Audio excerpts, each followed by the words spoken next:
interesting new experiment, always something new to try in your life. My first outdoor attempt here. You guys hear him? No. Okay, can you hear me now? Okay, let's try this. So, beautiful day. I think as good a condition as you could imagine for trying this. And just a few things, given that this is a unique chance to have people here, feel free to ask me questions. This is obviously the first time I'm talking about these things, well, the specific topic. And as Management makes this interactive, this is our chance to have interactive. By the way, is there any way for people online to ask questions? No. Yes. Yes. Ah, perfect. So online, you can also speak up and maybe I'll hear. Hopefully I'll hear. I'll monitor the Zoom chat. And good. So I'm going to start with these days, or probably my favorite topic is FRB Cosmology. Just to get an idea as to where people are at, who has heard, who knows what FRB stands for? Raise your hand. Okay, Shin, you never heard of it? That's fine. We don't have to explain for him. That's not needed. And my particular interest, I mean, there are many people interested in various aspects, including at CITA. I'd love to know what they are. I don't. Chris Thompson has much better ideas of what they are than I do, I'm sure. So talk to Chris if you want to know what they are. That's not going to be my main attention today or in the foreseeable future. So today's talk is not about what they are. I don't know. I don't know whether we will know. But was about using them and their special property of the short duration, and even more important, their coherence.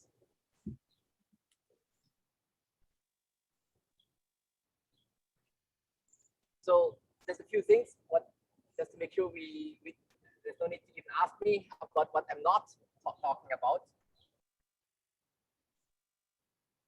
I'm not talking about what. Okay. Good question. Not that I would love to know what they are. I just don't know what to do about it. And there is I would say 90-some odd% of all papers, if you Google FRB cosmology, uses them either as standard candles or standard something or other. Anything with standard implicit or explicit is not what I'm talking about. So standard, for example, EM is dispersion measure. That's probably the largest numbers of papers, 90-some odd%, want to use the fact that you can measure a dispersion measure. The challenge, just to explain why there are so many papers, and yet this is something that I guess I'm now counted as one of the old people, as we see over my lifetime, is that attempts to measure something, assuming something else. You have to ask, what are you assuming and what are you inferring? So the universe, of course, is expanding. That's unambiguous, and the things within it are evolving. Meaning, to assume that something looks the same when the universe was half its age, you don't know how good that is. With FRBs, there's a problem that we know that there is substantial dispersion measure from the immediate vicinity of the FRB that's been measured for a number of them. And you would have to know how that residual amount changes. Very high precision to make these applications significant. So the significant uncertainty, I have to say yes. I wanted to technical check-in, really. Yes. Can you stand on this side so the microphone is here so people can hear you better online? Okay. Is that better for you guys online? And for you guys back there, can you hear him? Okay, don't be shy to be like, say it again, we missed it. Don't be shy. You just a safe space for asking questions and getting the understanding that you need. Right, Whaley? Definitely. Okay. Good. So we're done with what I'm not going to be talking about, even though over 90% of papers on this subject focus on it, because it's, I don't know, this is just the way papers go. You know, you see 10 papers on the subject and you feel compelled to write the 11th. Luckily I'm not in that camp. If there are 10 papers, I probably will not be writing a paper on it. So coherence in particular, the property I want to use is the fact that they form a question? No.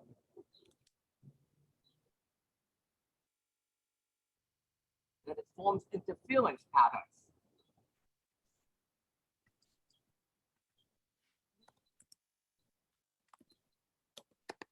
Interference patterns are things we, I think we're all familiar with in terms of physics, that things form interference pattern. You don't actually see it that often in regular life. This is something where at night I take up my laser pointer and show some interference patterns. That's not so easy to do. Actually, today you probably could do it, but I'm afraid I'm unprepared, fully prepared for this demonstration today. It's particularly striking when you have for example, a double slit. We all know what a double slit is, which for FRBs are known to form under lensing.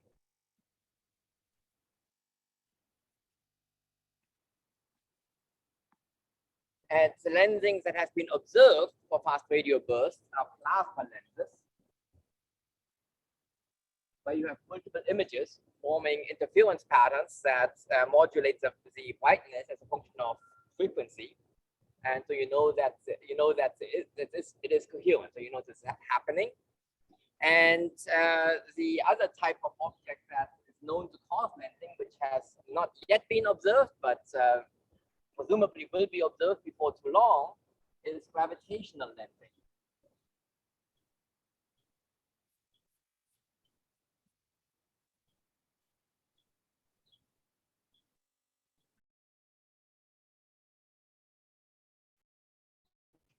So just to give some rough ideas of what you're measuring here. Yes? Question? But I think that's MJ. Can you MJ?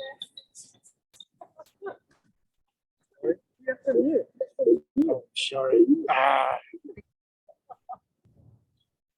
So you measure interference patterns when the different paths from the FRB, they have some explosion,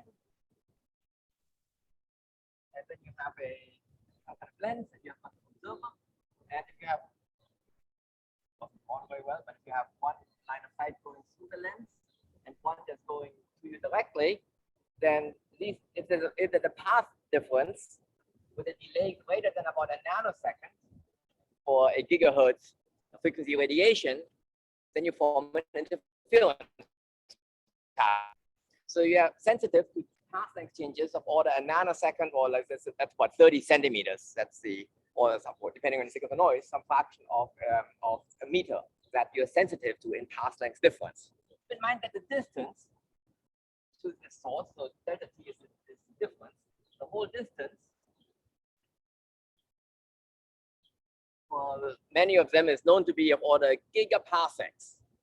Okay, gigaparsecs is 10 to the 10 light years.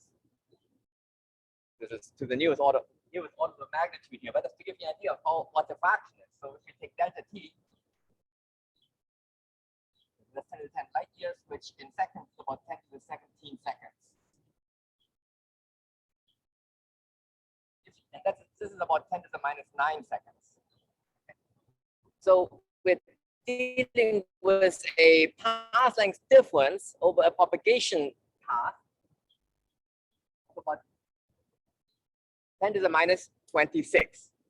So you have a light ray traveling over huge distances along two different paths, interfering with itself, and you're measuring a difference in path lengths of which is a tiny fraction of the distance traveled. This kind of metric is called strain.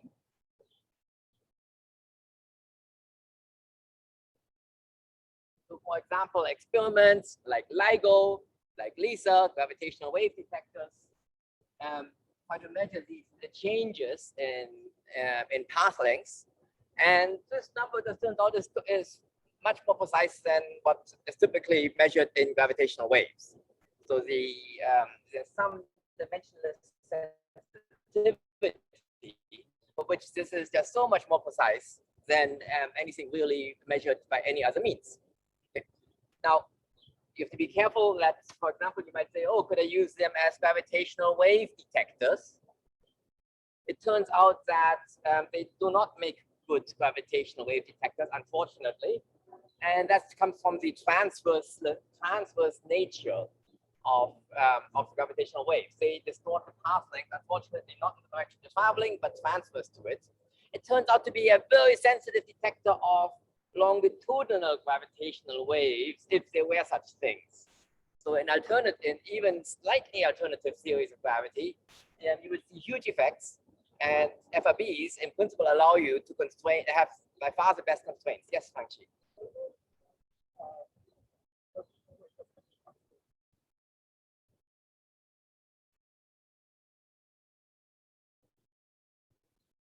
You're saying if you have a wave at 45 degrees, it turns out if you go through the equations, the two paths it affects the two paths the same way.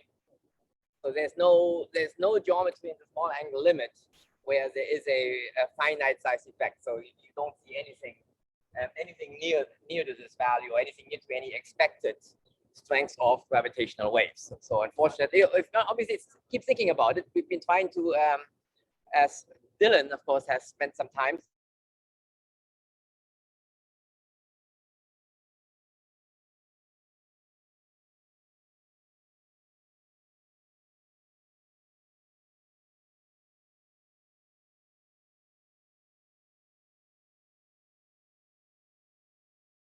I don't think it's the end of that story. It's just that the things that are simple to calculate don't seem to have an effect. And the things that are hard to calculate, well, are harder to calculate. So it's a good situation for a theoretical astrophysicist to be starting from. Now, as always in any measurement, this becomes particularly interesting if you can measure a change of time delay. So what you want ideally is repeating.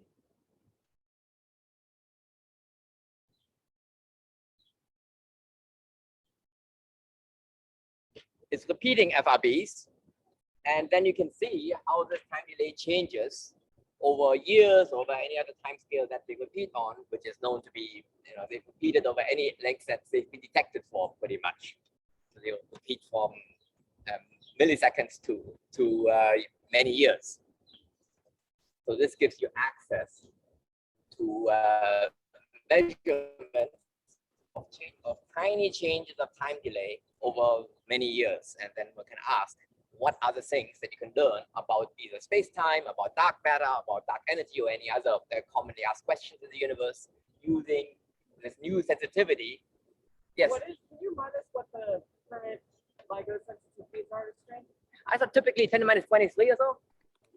So just in case that it wasn't really obvious, the improvement here is orders of magnitude and precision. And I think that's just something that is not widely appreciated. I certainly didn't appreciate that. So that's really quite fantastic.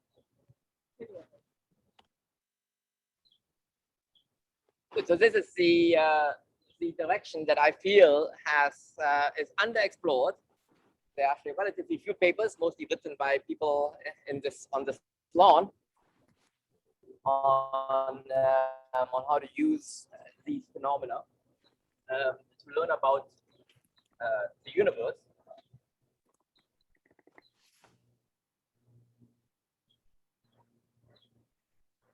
So to backtrack a bit on my words about what they are, since we had a paper out a few days ago, I think it is probably worth just giving the latest breaking news on FRBs. So we call that, we said, well, we know that some of them repeat periodically. So there's one FRB that's repeats every 2 weeks, discovered discovered again here at CITA. And there's been now an FRB that has a measured periodicity. So the first one, there's 16 days, but let's call it 2 weeks. For a theoretical discussion like this, I'm not going to make a distinction between 14, 16 days. Just the times. I don't think the information contained in that number, just the fact that it repeats, is the important question. Is the important measurement information. And as of this week, we have one repeater that repeats every 216 milliseconds. Well, overstatement. It's repeated a handful of, it's gone off a dozen times with a spacing of 218 milliseconds. So we just, for those who want to speculate on what they are, it is something that can give repetitive bursts with a regular time spacing. Yes. What's the limit in finding more bursts?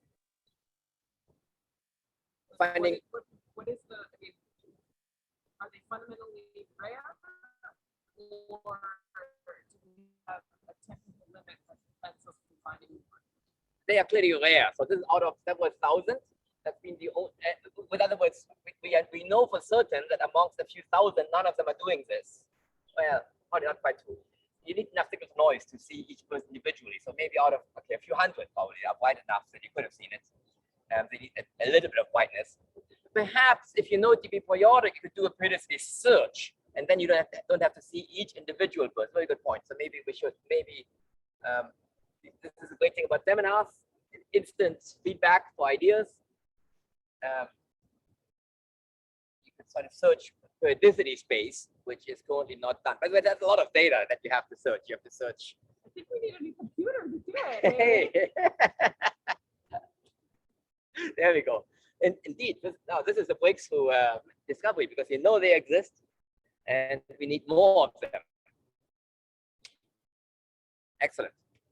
So just to give you a few things that are known to oscillate at these or to repeat at these speeds. Of course, there are.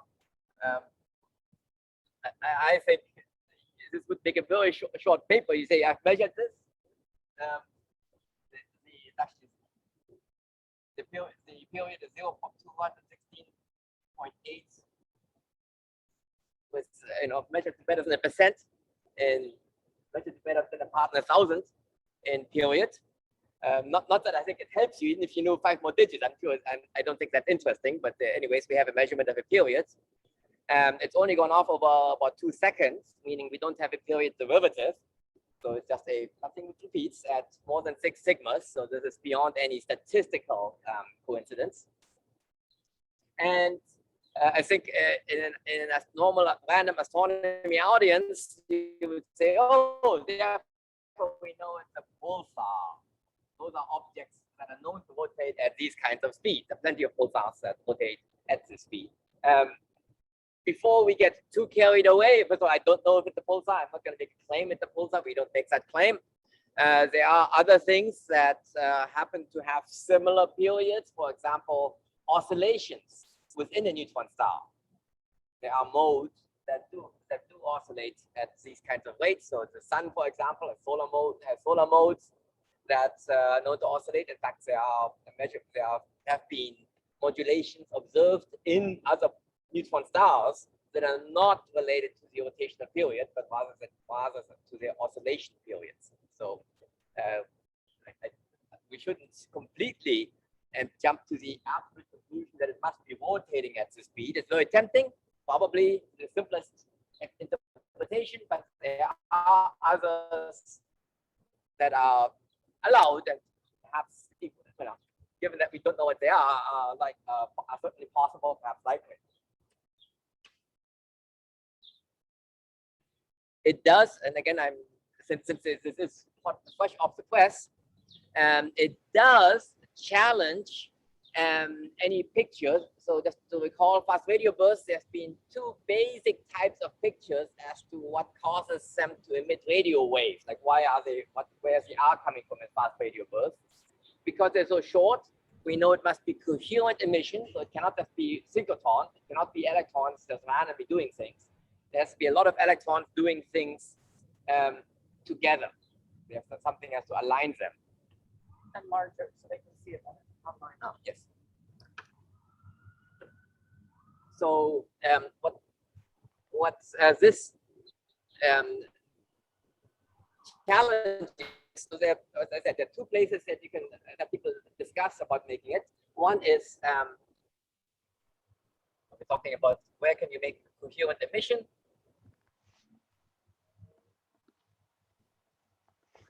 Favorite places include. I think if you just ask a random person in an astronomy hallway, maybe if you ask Shinny, I think he won't say that, but if you ask somebody else down his hallways, they'll say it could be a popular one, I think, is external shock. That you have some fast-moving matter hitting some other matter, and in the collision process, emitting coherent radiation. I feel that seems to be a very fashionable type of mechanism to talk about, and therefore the emission is now decoupled from the mechanism that initially drives the engine. I think this is inherited from the gamma burst history. So there, I think it's generally thought that what we measure is collisions of highly relativistic moving shells of material. And I think that's historically favored because there is another object that does that. That has I don't think anybody has a simple explanation as to why that would be periodic. So periodicity is a big change. I think it is very much in disfavor of the leading popular model for what causes emission. And I think the more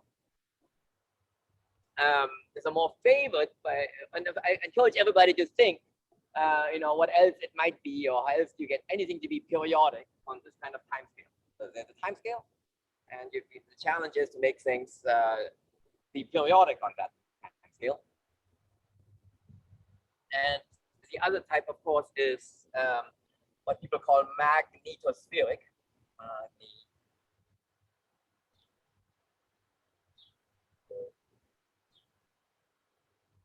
Spheric, so that's something which is basically co-rotating with an object. So nailed to an object, and it's the object, it's a hard object that determines the emission. It could be an oscillation in the object, it could be a rotation of the object, but something solid and big like a neutron star that anchors a time scale. So this periodicity, I think, really favors that. There are, yes, Sherry.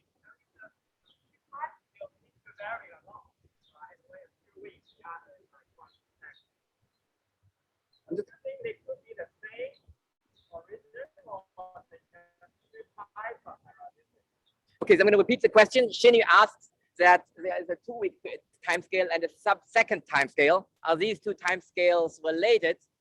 I don't know. I'd love to know. I already started off saying that these are things that I'm happy to report on, but I don't have so if you have thoughts of how they could be the same physical mechanism, that would be interesting.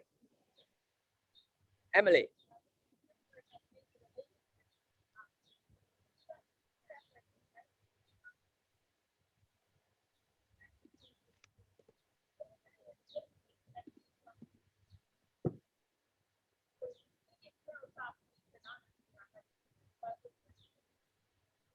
By the way, just to make things more interesting, this object is classified as a non-repeating FRB, even though it repeated 10 times in 2 seconds. Repeating normally people mean it repeats at a different day, and this has not repeated on a different day. So again, maybe they're the same thing, maybe they're not. That's I think all we actually know. A personal bias that I think being trained as a theorist brings to the table is that one wants to unify everything. Okay, so at least in my world, everything is the same until proven otherwise. And I think there is no evidence that there are multiple categories. because the longer you wait, the more likely they are to repeat. I mean, that's just a measurement fact. And clearly some repeat more often than others. And, you know, just because it hasn't, so we have started adopting the language. Yes? But the spectra of the repeaters, this is Chris, hi, sorry, I can't get there. The spectra of the repeaters and the non-repeaters are different systematically, aren't they?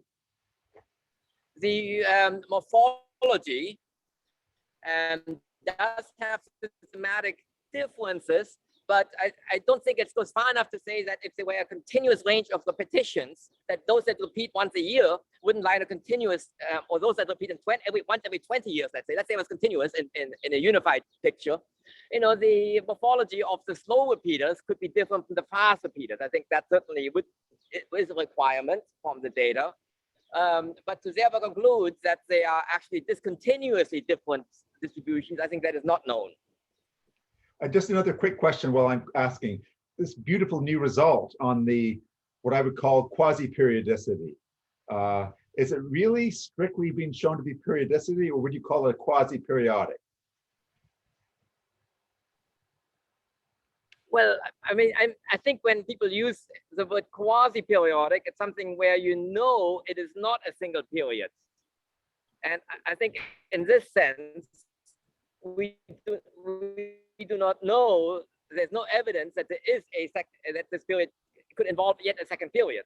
Maybe it does, that doesn't mean it's not, right? So, and in fact, all the quasi-periodic measurements we have on any two-second interval, they probably would be just exhibit a single period. So I don't think we actually know that.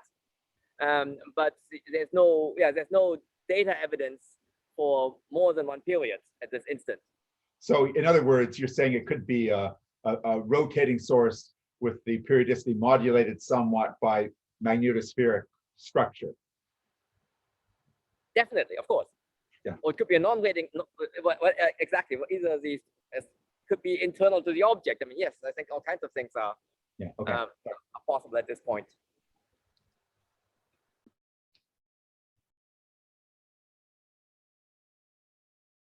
Okay, so this is the latest breaking news on just the measurements that we've had that I think is sufficiently impacting on our knowledge base of FRBs that I thought good for people to start thinking on fresh data coming in.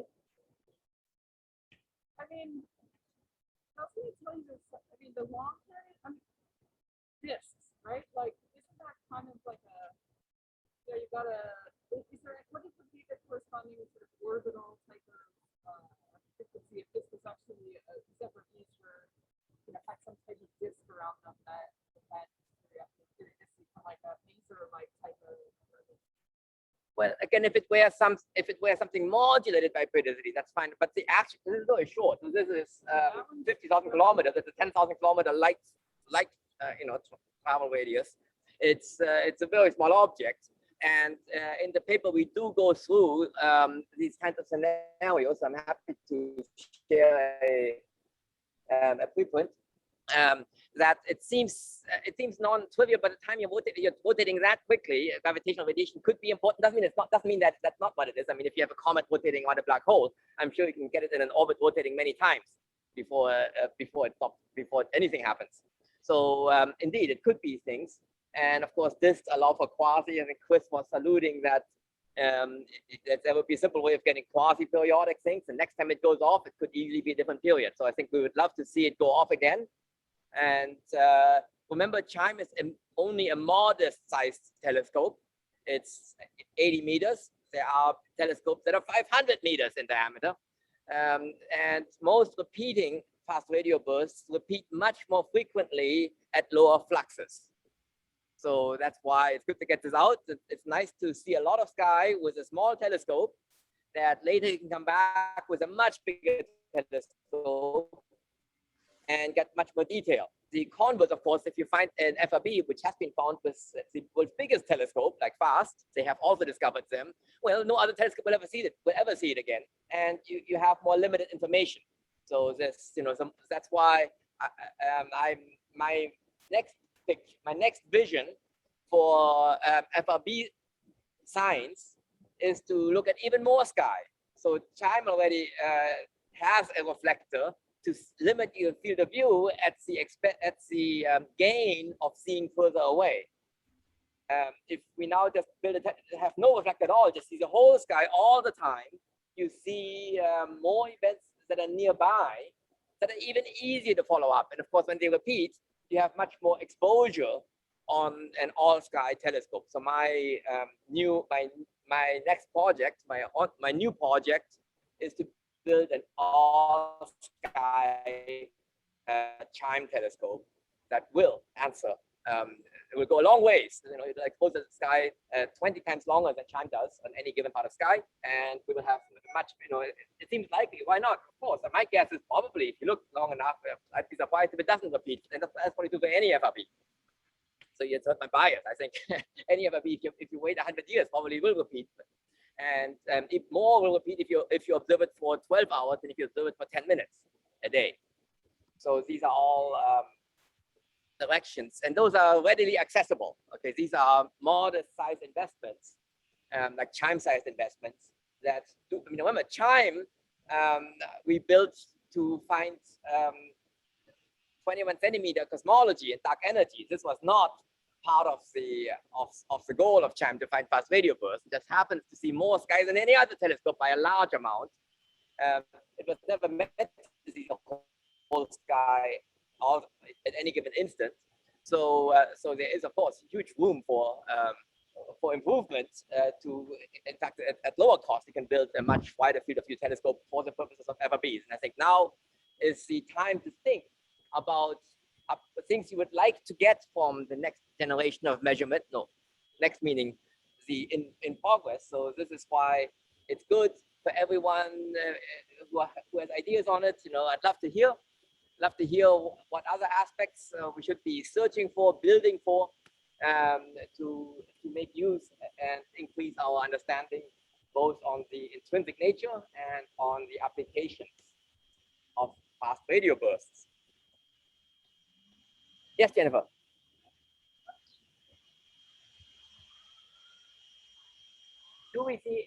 Jennifer asks, do we see interesting features in polarization? And in this paper, we report on two other fast radio bursts that have repeating structures with a statistical significance between 1.3 and 2 point something sigmas, so not statistically significant, but they do have multiple structures with kind of a spacing that may be periodic or maybe not, but those do show polarization angle changes. So over a fraction of a second, we know that the polarization angle can change, which also is not favored by external shocks either. So again, a rotating object, yes, polarization angle has every reason to change. If you're far away, not obvious why it might change. Doesn't mean it couldn't, but it's not expected at least. So indeed, there is data in that same paper on this object 216. The way CHIME FRB was built, it's, well, maybe it's the wrong word. We don't have polarization information. So it may have polarization, it may not, we don't know. It only stored intensity data. So there was a technical glitch that we didn't get to save the voltages to reconstruct polarization. It's still experimental process. Yes. So I asked Chris Thompson in the chat what his top 3 ideas are for what FRBs are. I don't know if you see the text. Can you ask him again to repeat that? First, can you repeat to us? Juna tells us that you gave her a top 3 chart of FRB candidate models. I think people would love to hear what they are. What? Sorry. Oh, sorry. It's a. Tell us his top 3 candidates. Oh, Juna wants you to tell us your top 3. Apparently, you haven't told her yet. She wants you to tell her. We all want to know. Who wants to know Chris's top 3 FRB candidates? Okay, Chris, everybody raise their hand. You're outvoted. Anyways, think about it and let us know in a few minutes when you have your favorites.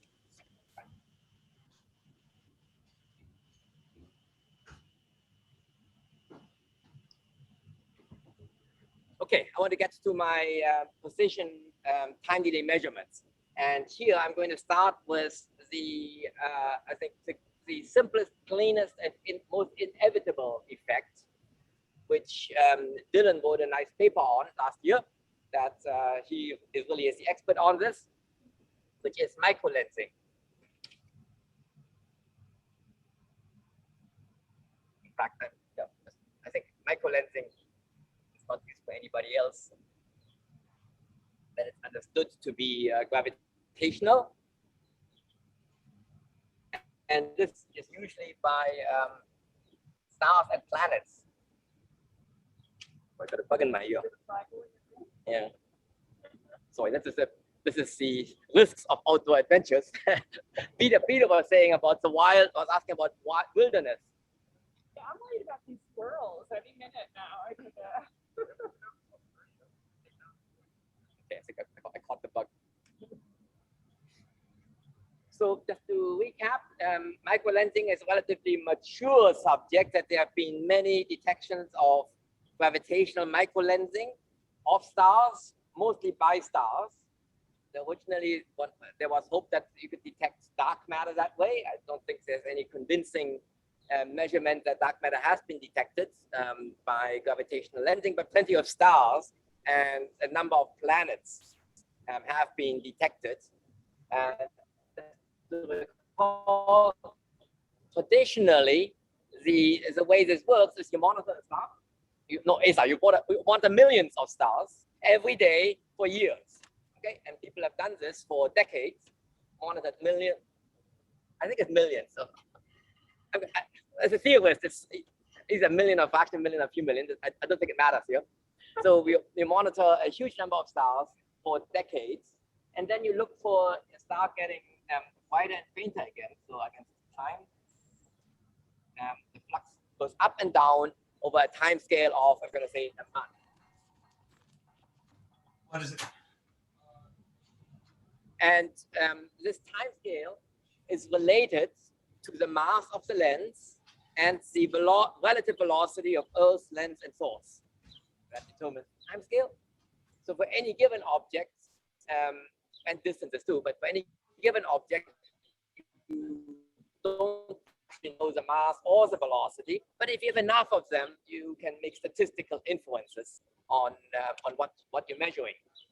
Sometimes, because remember that the microlensing is caused by light passing roughly an AU away from two images separated by something like an AU from the star.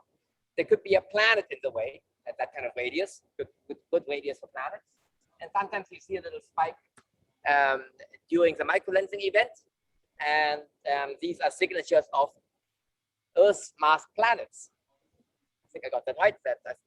Sorry, I'm speaking beyond my field. I clearly need to make sure I know the masses before I give a real talk.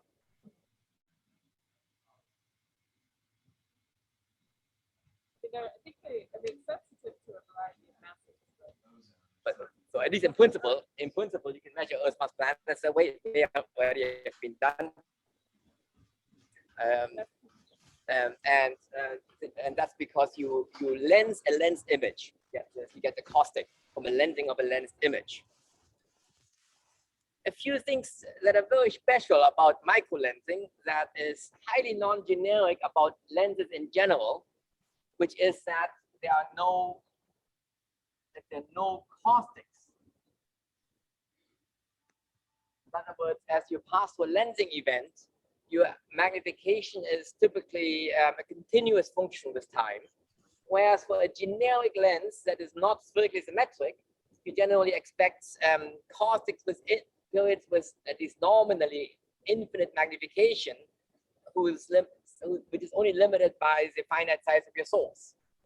In microlensing, that's not the case. Even for point source, you get a smooth curve, and the planets do form caustics because now you've got a non-spherical setup, and that's why you can get very high magnification events when you have a non-spherical system. So the planets, you might think they'll form a tiny perturbation in amplitude, but actually they can give you quite a dramatic magnification change when they are observed. So In reality, though, this is a coincidence. I mean, I always find this is amazing that you get a really smooth analytic function, which is a coincidence of the superposition of two images that add up to this. Okay, so in fact, there are actually two images on the sky. So if you have a star, what you see is you have another long way of drawing it. Ideally, what you'd like is lensing by a black hole. That's what they have hoped to measure. And by the way, here's a lensing by a black hole. It's not a star, but it's gas going around the black hole that's being lensed. Avery, a former citizen, complains to me every time that we have hijacked the word strong lensing to something which is not strong at all. He says this is strong lensing. When you have light, right, near the Schwarzschild ray is a black hole. Surely this is strong lensing. And since somebody else has stolen that word, they are out of words. Why don't you just do a standard astronomer thing and make it ultra Ultra-strong lensing. So let's recall that typically what you get is you get one stellar image that appears to go around 2 coarse or 300 point, and you get another image of the star that orbits the black hole, and at any given instant you get 2 images of your object, and as it goes far away, this other object gets closer to the black hole and gets fainter. When you add the 2 images up, you get what looks like a smooth continuous function, even though it's actually 2 images adding up to this, and one goes to 0 flux. So one of these images goes to 0 flux, and one of them doesn't go up nearly as much. Now, if you have a coherent source like a fast radio burst, what you will see is an interference pattern between these 2 images. So at different frequencies, you will have constructive and destructive interference. So instead of doing this against time, you might wonder, this takes a month, you would need a fast radio burst to go off multiple times in a month, and there are some that do, but that's a tiny number of FRBs that have been measured. I mean, they may all repeat if you have a big enough telescope, but the data available is typically one-off. The vast majority of FRBs only go off once ever, or maybe once every couple of years.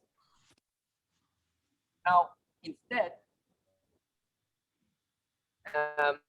what you measure is the flux as a function of frequency. And when you have 2 images, what you see is a modulation of the flux from the interference of the 2 images. And the amplitude of the interference tells you the flux ratio of the 2 images. And the spacing of this interference pattern tells you the delay. Okay, so this amplitude is flux ratio.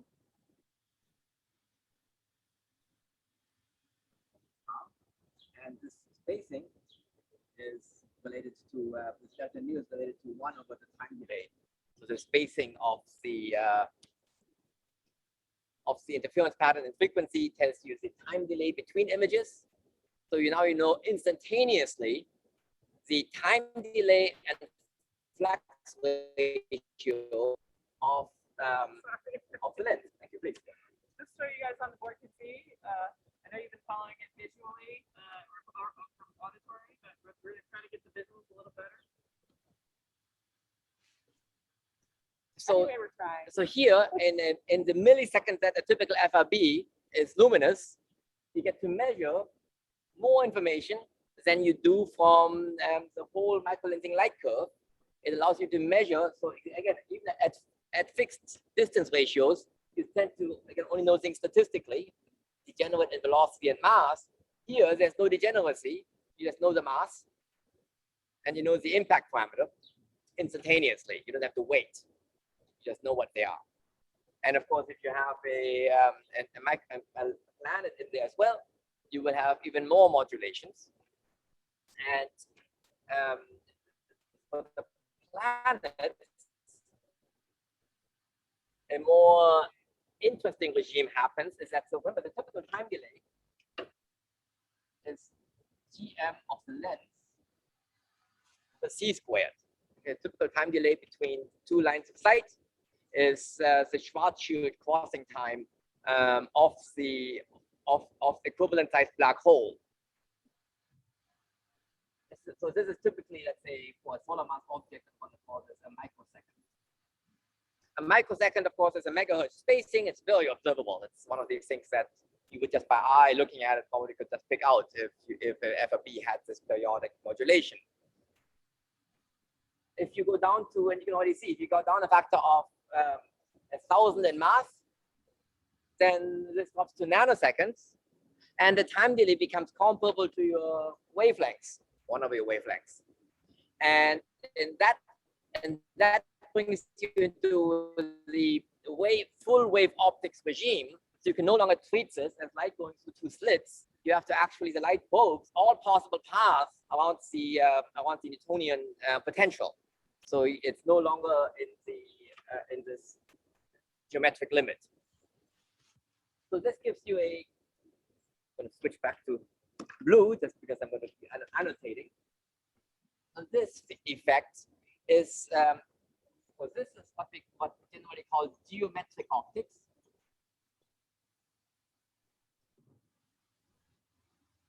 Which what you do is you add intensities. That's true for incoherent sources like stars, which are too large. They're larger than the resolution of your gravitational lens.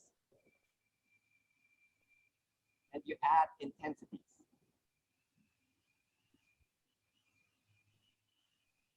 In the coherent source case, that's something we call iconal. And there, you add the voltages. Here we have I is equal to I1 plus I2. And here you have water. Squared. So you add the voltages. Yes. Question? Chris? Okay, didn't hear it. Maybe an answer. Oh, Lee, sorry. Yes. Actually, I did. You anticipated. How does one distinguish the effects of interference from self-modulation? So, you know, there's this growing appreciation that a very nonlinear EM pulse might experience self-modulation.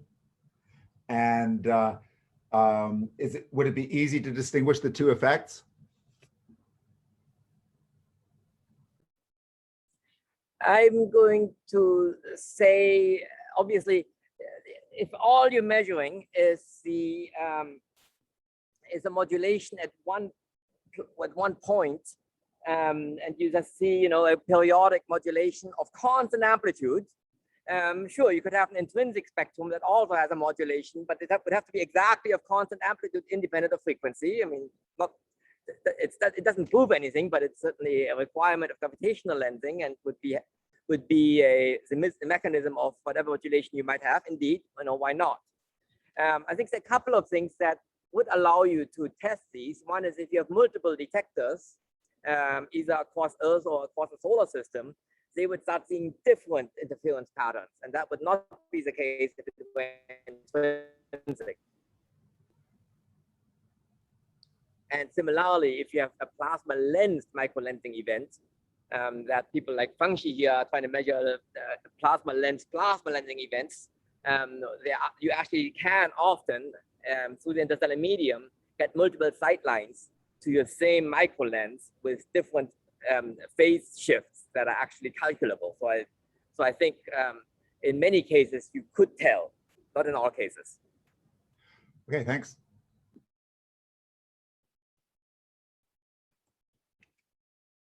Good, and then we just explained that there's the geometric optics that we usually teach. There's the iconal optics that, for example, the textbook by Falco, Ehlers, and Schneider goes into. They say this is really cool physically and mathematically, and sadly will never be observed. Of course, as always, famous last words, they are about to be observed or have been observed in some cases already. And then the most interesting regime is the full wave optics.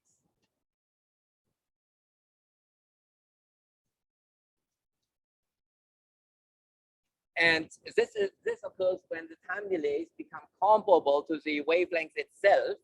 And then you can no longer talk about light going down two distinct paths that interfere with each other, but the light is taking all possible paths with a similar weight. So the thing you're seeing is no longer localized to geometric ways, and you can no longer talk about a potential that they're exploring. They're exploring a range of potentials and a range of time delays. And planets start moving, not just moving, planets cross that regime. Depending on the planetary mass, like if you cross like 10⁻³ solar masses or so, so whenever the Schwarzschild radius is comparable to your wavelength, that's a planet-sized object, you will start seeing wave effects phenomena. And I encourage everyone to talk to Dylan or read Dylan's paper where he goes through all the interesting phenomena that you see. Of course, one interesting phenomenon you see is that you're probing a much larger past cone on the sky. Okay, so normally you can ask what's your cross section to microlensing, and usually you say, well, I have to be close enough to see a appreciable modulation in flux if be within about roughly an Einstein radius to see it. Light actually probes something called a Fresnel radius, and so light simultaneously probes many lines of sight from space because it's a wave. And when you're in the opposite regime, you could be probing regions much larger than the Einstein radius or the gravitational cross section of the lens itself. So these are new things to think about, conceptual changes to the way you envision what light does. Light being a wave, even though yes, we all know it's a wave, we don't often have to deal with its fallout, except in these lensing regimes, where it can be dominated by the fact that it is a wave and one takes many paths at the same time that you can actually go and measure at the end. Okay, actually, I had hoped to go into more interesting topics, maybe for some other day, about this wave optics, and Dylan will be very happy. Although Famshi and Emily have been developing a public code to do these wave optics calculations. It uses something called Picard-Lefschetz theory, that you can remap these oscillatory Kirchhoff integrals into piecewise continuous segments in a multidimensional complex space. So this is a story for another day, and I think it deserves a discussion of its own, perhaps by one of the authors of this new technique of how you can compute anything and actually make a physical mapping of pure wave optics phenomena that has a mapping to underlying geometric optics. Everybody, let's thank Wei Li for being